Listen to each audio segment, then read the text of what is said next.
Cornbread is a warm, filling comfort food. This version is moist and delicious. It's a great accompaniment for chili or stew. Plus, you can turn it into crispy croutons to add to your soup, salad, or Thanksgiving dressing. Let's make some. We have to make two substitutions. Add the vinegar to Cheri's HazelCream to make buttermilk. Let it sit for 10 minutes. Mix the energy egg substitute in water and stir until smooth.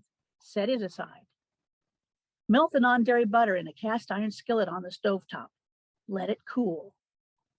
In a mixing bowl, whisk together the flour, cornmeal, sugar, baking powder, baking soda, and salt. Add the egg mixture, buttermilk, and cream corn to the flour mixture and mix it.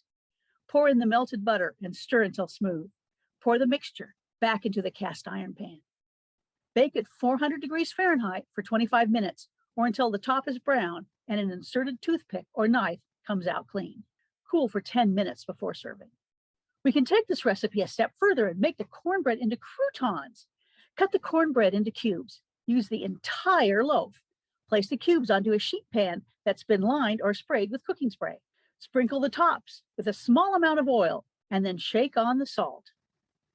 Place in a 400-degree Fahrenheit oven for 20 to 30 minutes. The cornbread is very moist, so you'll need to watch them. You want them to have a crisp texture. The result is a tasty crouton that can be used with so many dishes. Enjoy the possibilities and don't forget to buy your Cheri's HazelCream.